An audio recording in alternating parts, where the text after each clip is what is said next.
पिछले हिस्से में हमने देखा कि कैसे साइबेरिया के एक छोटे से गांव में पैदा हुआ ग्रेगोरी रास्पुतिन बचपन से ही दूसरों से अलग था।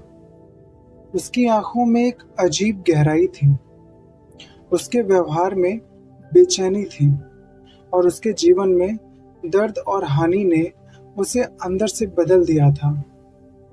धीरे धीरे ही सही, वो एक ऐसे रास्ते पर चल पड़ा जहां लोग उसे समझ नहीं पाए। कुछ ने उसे पवित्र माना तो कुछ ने उसे खतरनाक समझा। अब उसकी जिंदगी एक नए मोड़ पर आने वाली थी। रास्पुतिन की जिंदगी में एक ऐसा मोड़ आया जो उसे हमेशा के लिए बदल गया। शुरुआत में वो कोई संत या धार्मिक व्यक्ति नहीं था। वो एक आम किसान था, थोड़ा शराबी, थोड़ा झगड़ालू और अपनी ही दुनिया में मस्त रहने वाला। लेकिन 1892 में कुछ ऐसा हुआ जिसने उसकी पूरी जिंदगी का रुख ही बदल दिया। कहते हैं कि एक दिन जब वो खेत जोत रहा था, तब उसे वर्जिन मैरी का दर्शन हुआ। ये अनुभव इतना गहरा था कि उसने तुरंत अपनी पुरानी जिंदगी छोड़ने का फैसला कर लिया। उसने अपना घर, अपनी पत्नी और बच्चों को पीछे छोड़ दिया और एक नए सफर पर निकल पड़ा। एक ऐसा सफर जो उसे आध्यात्मिकता की तरफ ले जाने वाला था। इस सफर में वो वर्खोतूरिया मोनेस्ट्री पहुंचा। यहाँ उसने कई महीने बिताए। हालांकि वो कभी ऑफिशियली मॉन्क नहीं बना, लेकिन यही उसने ध्यान, प्रार्थना और रूहानी जीवन की गहरी बातें सीखी। धीरे धीरे लोगों को लगने लगा कि उसके अंदर कुछ अलग है, जैसे उसके पास कोई ऐसी शक्ति हो जो आम लोगों के पास नहीं होती है। कुछ लोग उसे हीलर कहते थे, कुछ उसे जादूगर समझने लगे। लेकिन रास्पुतिन की कहानी यहीं तक सीधी नहीं थी। उसके सफर का एक हिस्सा बहुत विवादित रहा। उसका नाम एक गुप्त धार्मिक समूह खलिस्ती से जोड़ दिया गया। खलिस्ती एक पुराना और गुप्त धार्मिक समूह था जो रशिया में 17वीं सदी के आसपास शुरू हुआ था। इस ग्रुप के विचार आम धार्मिक सोच से काफी अलग थे और इसी वजह से लोग उन्हें समझ नहीं पाते थे। इस ग्रुप का मानना था कि भगवान के करीब पहुंचने के लिए पहले पाप करना जरूरी है।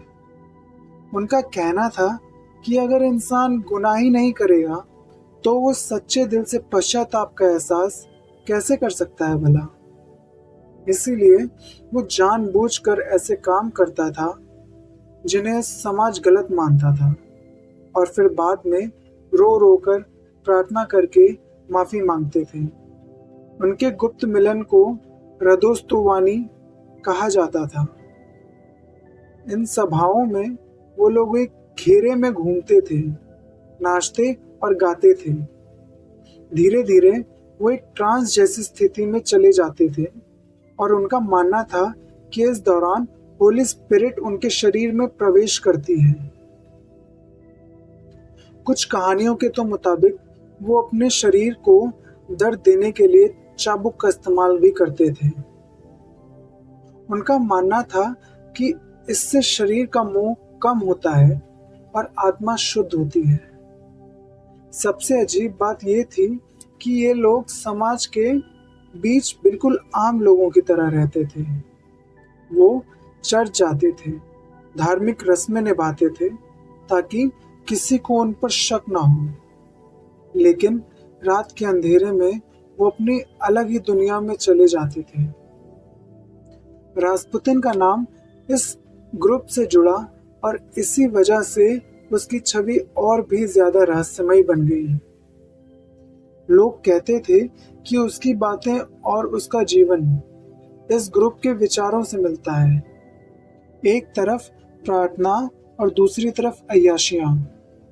हालांकि रास्पुतिन ने कभी खुद को इस ग्रुप का हिस्सा नहीं माना, लेकिन उसके विरोधियों ने इस बात का इस्तेमाल उसे बदनाम करने के लिए किया।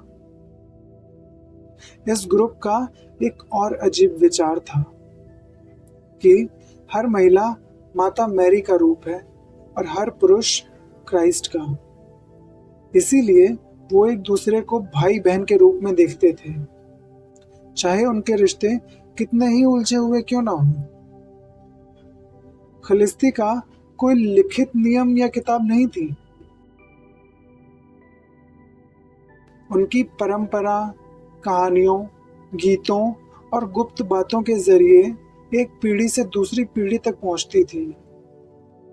ये कहानी सिर्फ रास्पुतिन के बदलने की नहीं है, ये एक ऐसे इंसान की कहानी है जो खुद को समझने की कोशिश कर रहा था। लेकिन जितना वो आगे बढ़ता गया, उतना ही वो दुनिया के लिए एक पहेली बनता गया। रास्पुतिन का साइबेरिया की झोपड़ी से निकलकर रशिया के विंटर पैलेस तक पहुंचना किसी कहानी से कम नहीं था।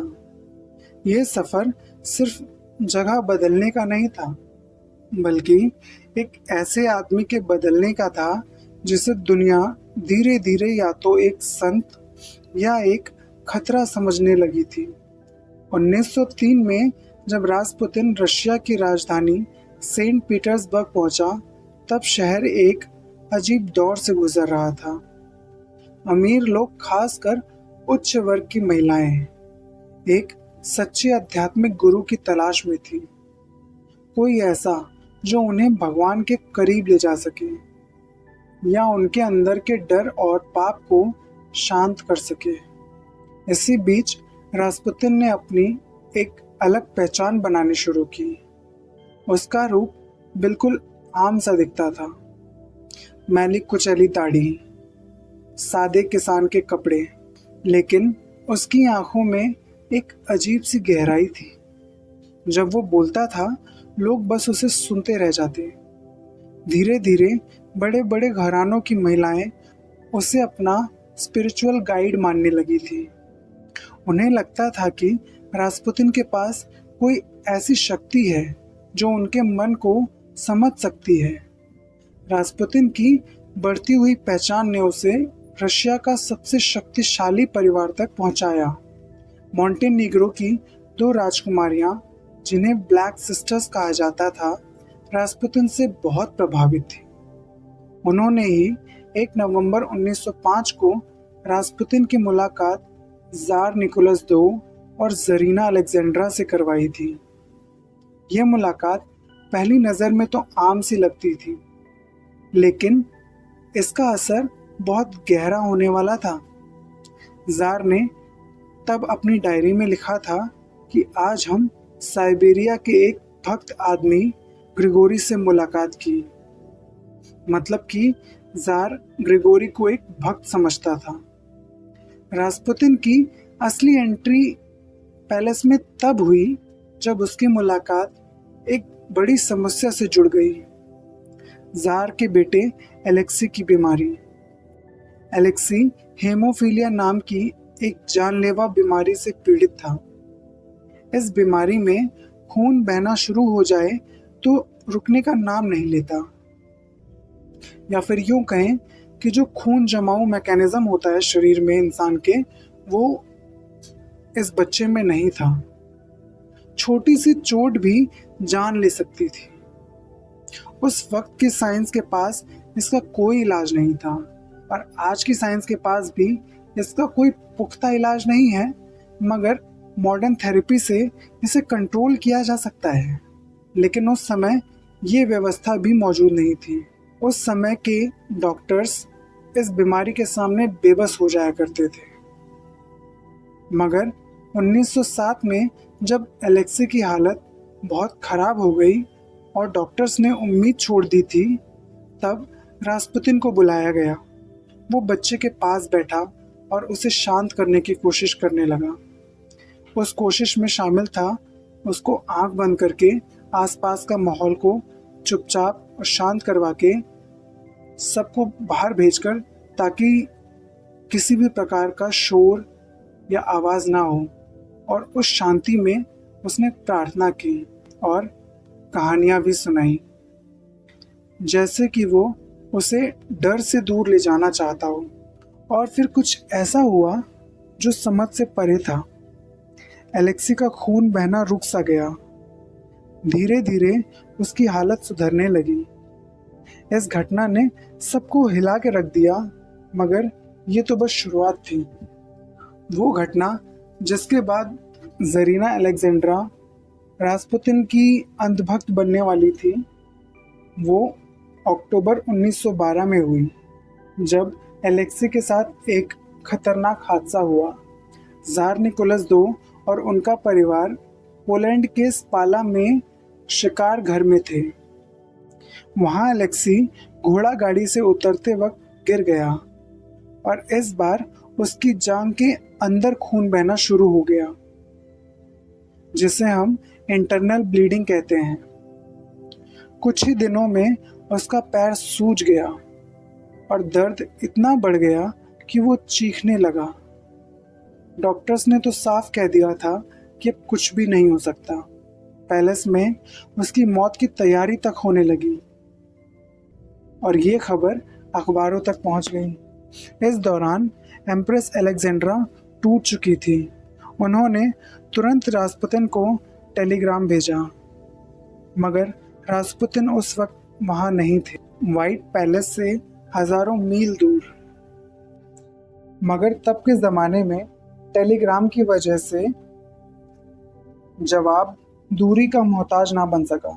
रास्पुतिन ने अपने जवाब में टेलीग्राम में ये लिखा कि भगवान ने तुम्हारे आंसू देख लिए हैं, बच्चे को कुछ नहीं होगा, बच्चे की मृत्यु नहीं हो सकती और डॉक्टर्स को उससे ज़्यादा परेशान ना करने देना, उन्हें बच्चे से दूर रखो। और एक बार फिर सबके सामने एक ऐसा मोड़ आया जिसे लोग आज तक समझ नहीं पाए हैं।